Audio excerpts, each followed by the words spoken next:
The odds continue to say Baker Mayfield is the favorite for the MVP award. There is one part of me that's like, man, it's really hard to be the MVP favorite for an entire season and then win the MVP. At the same point, well, Lamar's got to get together real soon. Joe Burrow's not going to be playing until December at the earliest. Josh Allen's having an okay season.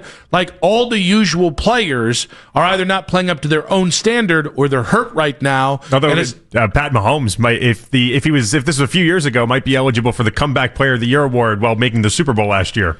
I actually kind of think Mahomes could be on the radar for the MVP. It's a good take by me right there. I like that one. No one's ready for that conversation. But coming off the last game, yes. He's having a good year. He's having a good year, and he has re-entered the conversation for MVP. But it's just funny to me how for 2 years it felt like people just wanted to just kill his lack of production while he was just in back-to-back Super Bowls. I mean, in general, that's just greatness hating.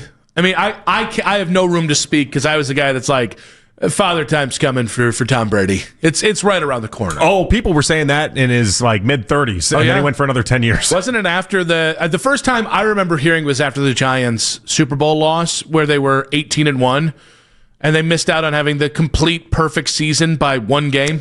Yeah, and then I remember it was before the AFC title game, the one where Tom Brady actually ended up beating Patrick Mahomes. I remember Nick Wright made the case at that point that Father Time had caught up, and he was basically he was going to be done. And then Brady beat him, and it was what it was. And then he continued to play for another 7 years. There is a big part of me that would just be happy for Baker if he did one or both of these things this year, which is win the MVP and or go on to win the Super Bowl. Right? There's also a part of me that's like, man, now's just not the right time for me. Okay, right? We're on your timeline now for Baker? I think it's more like the conversation around the Browns is already toxic enough. While I do think Baker continuing on an MVP pace negatively impacts DePodesta, Barry, and Stefanski more than I think we want to admit, our owner has been impetuous. Our owner can be emotional. I'm going to imagine the guy he had to be talked into trading away from him, going ahead and winning an MVP or being significantly in the MVP race is going to have negative consequences for the guys that talked him into it. But it's not even just that. Like, between the Shador stuff and between the fallout of the Deshaun stuff and obviously the Baker stuff, it's not fun to be a Browns fan right now. Like, having conversations with your friends about the Browns has never had more pitfalls, right? Like, I don't know about you guys. Like, part of the reason I'm in this thing and why I was always the guy that it was like, hey, Kent Graham beat the Browns. Here was this one play we got to talk about with Nick. That was always like, it didn't matter whether we were best friends or whether I was in your friend group or another friend group. You were the sports guy of the friend group. Yes, and by the way. Which is a lot of people that are in this business. Exactly. Same thing. And so now, like, I'm having so many conversations that and I understand this happens when you're 3-14. This happens when you might be 3-14 again. It's compounded by the Shador stuff, the Baker stuff, the level of toxicity with just being a Browns fan feels at a peak level, and Baker winning the MVP or winning the Super Bowl would, I think, kick that into another gear. How much weight am I supposed to carry for the Baker stuff, though? Like, because I was a supporter of Baker, so I never feel like maybe I just don't wear that same weight, and I also don't.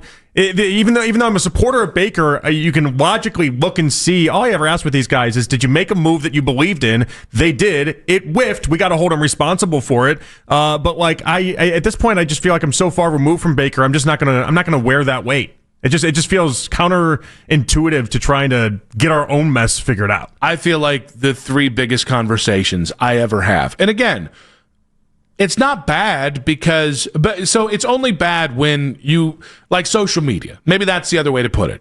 Like, the individual conversations we have, we're all commiserating as Browns fans.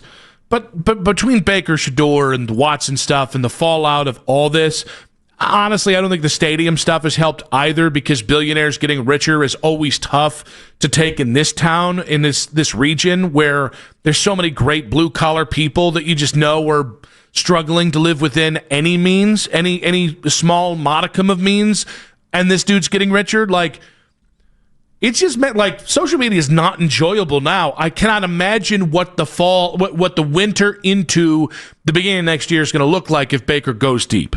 I guess I'm trying to figure out how much deeper if this does. I mean, because right now he has double the amount of fourth quarter comebacks, double the amount of fourth quarter game winning drives than anybody else in the entire NFL. He is throwing to guys that, I mean, last week it was Cade Otton and Cameron Johnson and Tez Johnson as his receivers, as Ibuka got injured in the second quarter, and you didn't have Godwin, you didn't have Evans. Like, he is making something out of what should be nothing right now to have one of the best seasons in football. And there's just a part of me that I can't root for him to fail, so that I feel better about it all. I just can't. Yes, this is where, like, Baker is fulfilling the prophecy that John Dorsey and Scott McLuhan, all the Green Bay guys, why they raved, Elliott Wolf, Alonzo Highsmith, why they raved about Baker and why Baker was the number one pick in the draft. Piper story and everything. And listen, I do think that Baker, in his personality, challenges what a franchise quarterback's supposed to, how he's supposed to talk and act. That, to me, I love that. Because, quite frankly, I get so bored by these guys who are basically company men. Like, the most powerful player in any organization, whether he's the best quarterback in football or whether he is the 21st best starting quarterback in the NFL, starting quarterback's the most powerful guy in any organization, especially if they've been there for 3 or 4 more years. And most of them don't do anything with that platform other than, spew cliches into the microphone. So even that angle of Baker, I'm like, this is good for football because it challenges this system that is a little phony and a little stupid. And yet, I really don't want to be talking about this. And well, actually, here's the other part, because you mentioned the Brown side of this. I'm not even worried about the Brown side of it. I think that was more on your side of things, if I'm being honest. Like, Baker made me, I'm a fan for life of Baker. And, like, so if he plays the Browns, I'm rooting for the Browns, and the Browns better kick his ass. And in that game, I'll be definitely very anti-Baker Mayfield. But that's really the only time you'll find me rooting against Baker. Like, I've rooted too hard for him. I like him too much. He won me over. I'll always root for Baker. So it's interesting. The predominant thing I feel is rooting for him. I think it's not even rooting against him. It's just, I know what this, and here's the point that I think frustrates me the most. I know they're not going to learn from their lesson. And it's clear. They've already told you in many ways that they haven't. And that's the part of this where it almost feels like if there was a lesson to be learned, and I think there is, they should have already tried to learn it. It's not like him winning MVP or him winning Super Bowl is going to be the aha moment for them, because he's already proven in many ways how they made a mistake and they shouldn't have done what they did in going after Deshaun Watson and dumping Baker. Like, that's already been proven, and they haven't really shown us any way of recognizing that or even attempting to show that they've made different strides in that area. 216-474-0092. Are you rooting for Baker to win either the MVP and or a Super Bowl? I think it'd be one of the best stories in NFL history to see Baker from the number one pick. I mean, it's a 30 for 30 that writes itself to, I think Jonathan Jones did a really good job at calling this out about the journey of Baker from his last season in Cleveland to where he is now, to taking a pay cut to go to Carolina, to getting cut halfway through that season and then doing the starting with like 3 days experience in the playbook for the Rams, into taking a prove-it deal in Tampa Bay. And honestly, even the first deal he signed with Tampa Bay was a Ryan Tannehill below market deal, because that's $5 million. No, I meant the second contract. Oh, the second one. Okay. Like the first long-term contract wasn't was that $100 million? Yeah, it's for like 3 years? 33 a year. Yeah, so not the biggest deal in the world. It is one of the best stories in NFL history. I just know it's another badge of shame that Browns fans have to wear because of that ownership, because of that leadership. A bunch of guys who don't seem any closer to learning their lesson on this.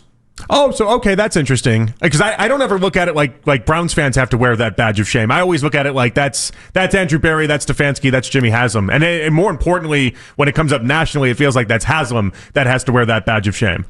As a Browns fan, yes. I separate myself from having to wear that badge of shame because it's just I don't want to feel like there's any shame in rooting for a guy that we invested a lot of time in. We invested a lot of for a lot of us, our money in buying jerseys and autographs and different things like that, and the mini helmets and all this stuff. Like if you're a Baker fan out there and you love Baker the entire time, you shouldn't have to feel any sort of shame in rooting for Baker. No, I don't think it's the shame of rooting for Baker. I think it's the shame of rooting for the Browns.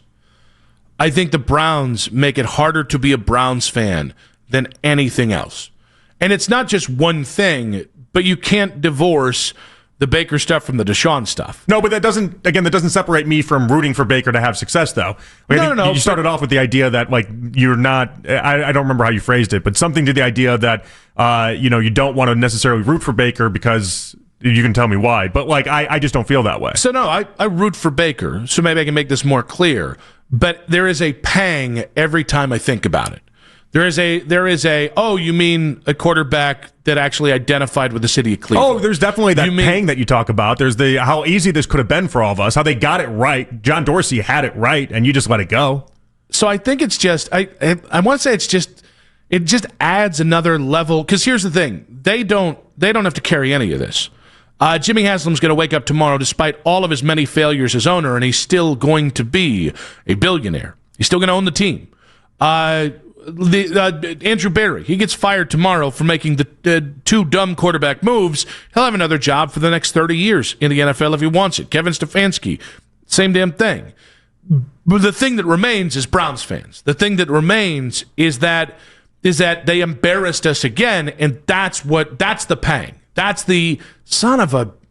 Why couldn't we, why could you just not get out of your own way this one time and give us something to root for instead of turning it to bleep the way everything turns to bleep? Right, but that shouldn't take you away from being able to root for Baker. Like, and I don't need to absolve anyone of that. Like, it's just, I'm going to root for Baker. I'm going to root for him to win MVP. I'm going to root for him to win playoff games.